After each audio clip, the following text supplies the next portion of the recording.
Hello, ladies and gentlemen, and welcome to another Devil's Advocate. I am Lucien Barrows, and on this episode, I will be taking PCs. And I'm number 4, and I'll be taking the side of video game consoles. this should be fun. You go ahead and start. My first point is, I can do everything on my console that you can do on the PC. Well, that's a valid point, although that obviously turns around to the same thing. If my PC can do anything your console can do. However, if my PC can't do it, I can always upgrade it to be able to do so, and then upgrade it again to do even further than what your console can do. My console costs one price, and will want every video game for at least the next couple years.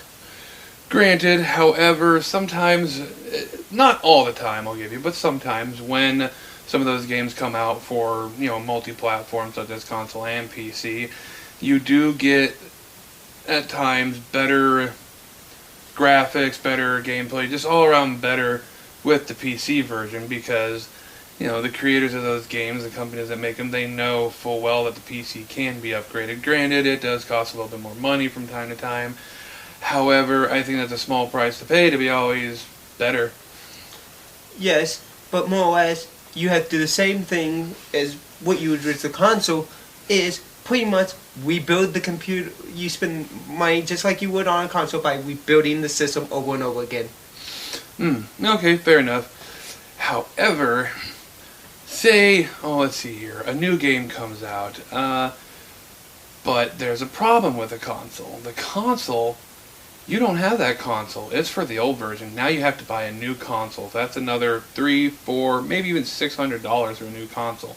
Then you have to buy another controller, and then you have to buy the game you want. Whereas I already have a PC. I just need to buy the game usually. More often than not, it'll still play on the specs that it'd play on the old games. That's if it even comes out for, as you've already played it out, for that console, that PC. See, so we're going with that. Well then, okay, so you're saying that consoles are like PCs in their own right.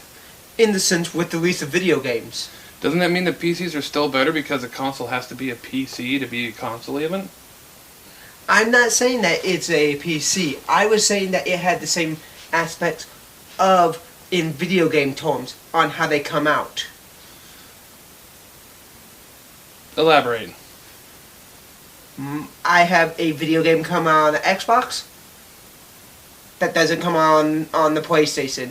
I have one that comes out on PlayStation that doesn't come out on the computer. Fair enough. Although more often than not, now sometimes granted you have to wait, a fine example is PlayStation and Xbox, both 360, PS3, and the next gen versions, Xbox One and PlayStation 4 I believe already at this point have Grand Theft Auto 5. People who want it on PC have to wait a little bit longer. I get that, but inevitably, we're still going to get it, and we don't need to upgrade for it. Some cases will be where you've got an Xbox 360, you've got a game coming out that you want to play that can only be played on the next gen consoles. As a PC person, I normally don't always have to upgrade to be able to play that game when it does finally come out to PC. Not to mention, updated graphics and all that stuff. You get that kind of thing when you have to wait a little bit longer. But with that is, you're talking about money to begin with me having to get a new system.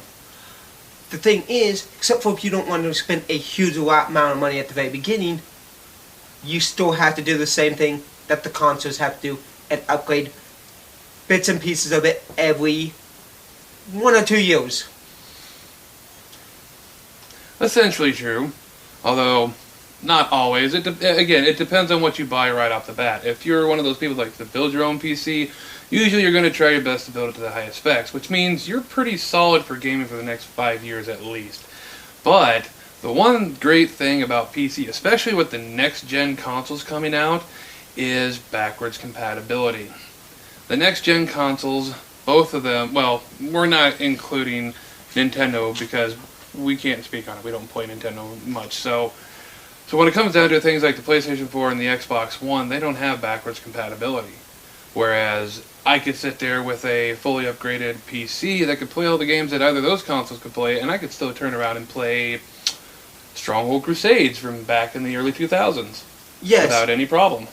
It all depends on your operating system. That's fair enough, too. So Sometimes that does the exact same thing as you're saying right now, as making it unbackwards. Or if your system's too upgraded, it also makes it where you can't play stuff. True, but generally speaking, I can go back a little bit further than you can if you had the Xbox One or the PlayStation 4. Yes. But I don't have to download it as much, or my system is already designed, but I don't have to look for anything. I just go to the market and I can get anything and everything that they want to offer, or that will be coming to it. True enough, but that brings me to another point. Let's talk about downloads. No matter how you look at it, unless you actually modified your console system in a way that you're normally not legally supposed to, you're only limited to so much space. I think the maximum size an Xbox 360 hard drive got to was, and I could be wrong, but I think it was 256 gigs, maybe a little more, but I'm not entirely sure. I think maybe the top might have been 400. But I think it's that bigger? How big? Terabytes. They got to terabytes? See, I've never seen anything like that, so I wasn't sure. But how much does that cost? I mean, when you think about it... At that time, probably no more than a terabyte hard drive. I've never seen when they got to a terabyte, so I'm not sure. I'll have to check on that. Yeah, with most things, they probably did cost more than the PC component due to the fact customization. Yeah, that's part of the problem there. Is you have to, if you're going to make things like that, you're going to have to specifically set it to work for the actual console that it's being made for. You have, for especially the 360, where they have the clip-on hard drives, you're going to have it specifically made for that. So that's the hard part. And now, granted, PCs have done that kind of thing too, but we've upgraded from one to another completely, and now most computers that are worth anything for gaming use SATA cables as it is. So yes. But with like gaming and everything else, we do a one click on the game that we want. It gives us all the information we could ever want without having to go and browse the internet for it, or even find the DLC depending on how you gain it. We have it all at our fingertips. That's valid. Although that's the fun part about being a PC is we have everything at our fingertips.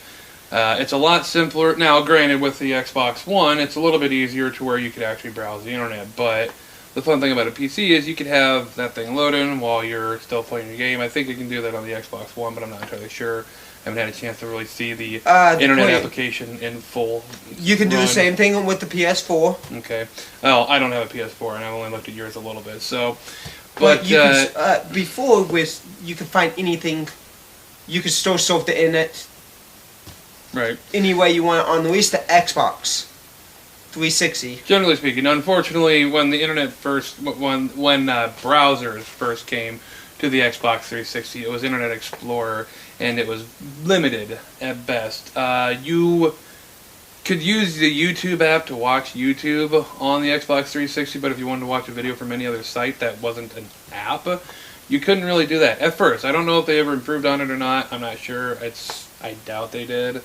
But going back to the thing of having everything at our fingertips, that's part of the fun part about being a PC gamer is when you're playing a game, say Skyrim, we'll say,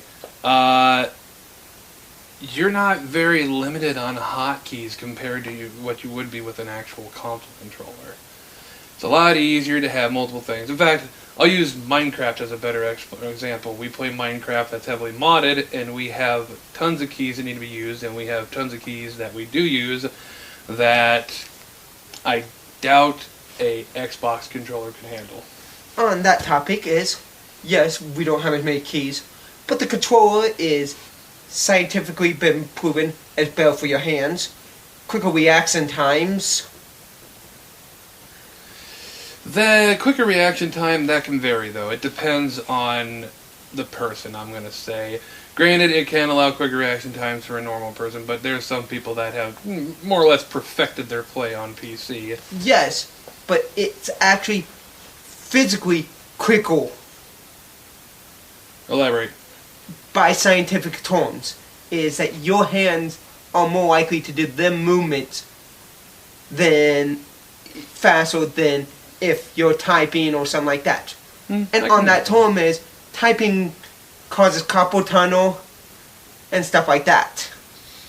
I can understand that. Though sometimes, depending on who you're playing with, playing on a console can cause other medical issues too, if you have somebody angry enough in the room. Well, let's face it, somebody's more likely to throw a controller than they are an entire keyboard. With all keyboards being wireless now.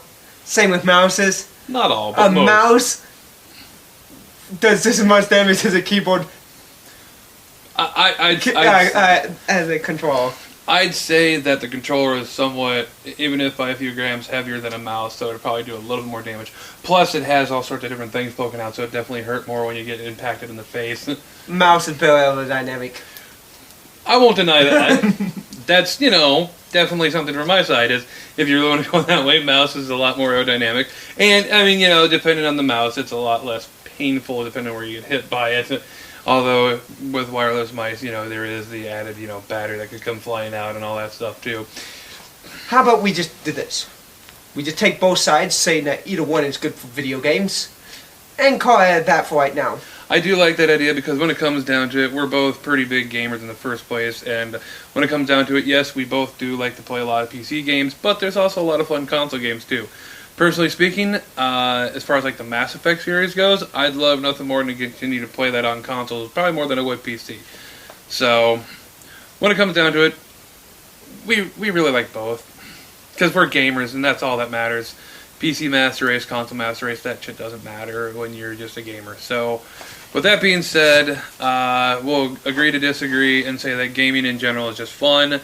And try not to whip too many controllers or mice or keyboards especially at people. TVs add up in price. And that too. Don't whip or punch TVs. Thanks for watching. Bye.